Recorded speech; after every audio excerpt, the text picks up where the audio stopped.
ॐ सहनाववतु सहनौ भुनक्तु सह वीर्यं करवावहै तेजस्विनावधीतमस्तु मा विद्विषावहै ॐ शान्तिः शान्तिः शान्तिः. Srimat Annambhaṭṭa's Theory of Knowledge, presented by Feel for Philosophy. Have you ever just stopped and really thought about what it means to know something? I mean, really know it. It sounds like such a simple question, but man, it is one of the deepest puzzles out there. Think about it. We use the word knowledge all day, every day. You know a fact, you know a person, you know how to ride a bike. But if someone asked you to sit down and write a perfect, unshakable definition of knowledge, could you do it? It's a massive challenge, one that philosophers have been tackling for literally thousands of years. So, okay, let's dive into this.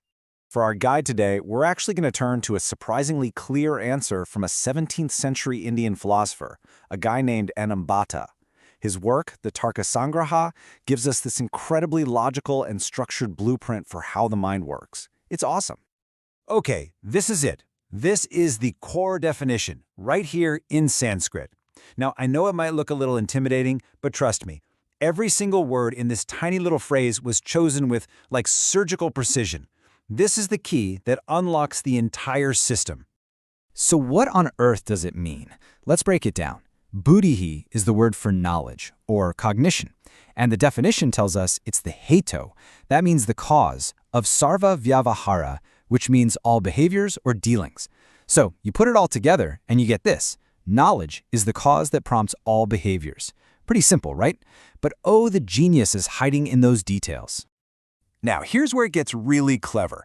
The brilliance of this definition isn't just in what it says knowledge is, it's in what it very carefully says knowledge isn't.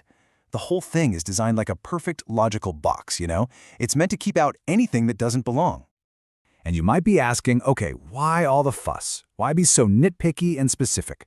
Well, in this system of philosophy, every single word counts. The whole point is to wipe out any possible confusion, to make sure you can't misapply the term. Let's see how they do it. First off, knowledge, or buddhi, is classified as a guna, which means a quality. This is a huge deal, because that means it is not a fundamental dravya or a substance. The easiest way to think about it is this. Time is like the computer's hard drive. It's a substance, a container for reality. Knowledge, on the other hand, is like the software you install on it. It's a quality that exists within the system. It's not the system itself. Just by calling it a quality, they immediately stop us from confusing it with the basic building blocks of the universe. Now, let's talk about that critical little word all. Remember, knowledge is the cause of all behaviors. This is what separates it from other qualities, like, say, the color of something. Sure, the red color of an apple might influence your choice to eat it, but color doesn't cause all of your behaviors, right? Only knowledge, this primary cognitive engine, can be said to be the universal reason behind every single action we take. It's such a brilliant and simple logical move. Okay, so we've got our definition totally locked down. Now, let's start building out this map of the mind. The very first big split, the first fork in the road, is between knowledge we remember and knowledge we're getting for the very first time. That's it. According to Annambhaṭṭa, every single thought you've ever had or ever will have falls into one of these two fundamental buckets. Everything starts right here. And those two categories are smriti, which is remembrance, and anubhava, which is new experience. So smriti is just knowledge that comes from an old mental impression, basically what we'd call memory. Anubhava is, well, it's everything else. It's a really simple but powerful split. Are you digging through your brain's archives, or are you processing something new right this second? Let's just zero in on that definition for a second. Smriti is knowledge which is produced from mental impression alone. That word alone is so important. It isolates memory as its own unique thing, totally separate from any new information coming in from your senses or from your reasoning.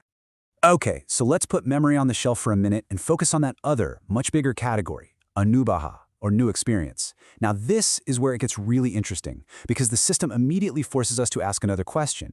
Is this new experience you're having actually correct? And yep, just like before, our map splits into two paths again. Every single new experience we have gets sorted into one of these two types. The two types are yathartha, or true apprehension, and ayatartha, or false apprehension. True knowledge is when your brain correctly connects a property to an object. You see a piece of silver and you think, that's silver. Easy. False knowledge is when you get a mismatch. You see a shiny shell on the beach and you mistakenly think, ooh, that's silver. Now, when our experience is true, the system says we didn't just get lucky. We got to that truth through one of 4 valid methods. We either saw it with our own eyes, that's perception. We figured it out with logic, that's inference. We understood it by comparing it to something we already knew, that's analogy, or we learned it from a trustworthy source, which is called verbal testimony. So what about when we mess up? Well, false knowledge isn't random either. It comes in specific flavors. There's doubt, where you're stuck between 2 ideas, like, is that a post or a person way over there? Then there's just plain old error, like our shell and silver example. And finally, there's hypothetical reasoning, all those what-if scenarios that we run through in our heads. So let's just step back for a second and look at this blueprint that we've just put together. By just following this one thread of logic, we've gone from a single, powerful definition to a full-blown map of how we think. I mean, really think about that. We started with what is knowledge, and we ended up with a system that can take any thought that pops into your head and classify it. Is it a memory or is it new? If it's new, is it right or wrong? And if it's right or wrong, what specific kind is it? It's a complete top-to-bottom organizational chart for your own mind. And that kind of leads to one final thought to leave you with. What if you started paying attention to your own thoughts through this lens? You know, classifying them as memory or experience, true or false, doubt or certainty. How might using this ancient blueprint actually change the way you understand your own mind? It's a seriously powerful tool for self-awareness, straight out of the 17th century. Thank you for watching this video. If you enjoyed it, please like, share, and subscribe.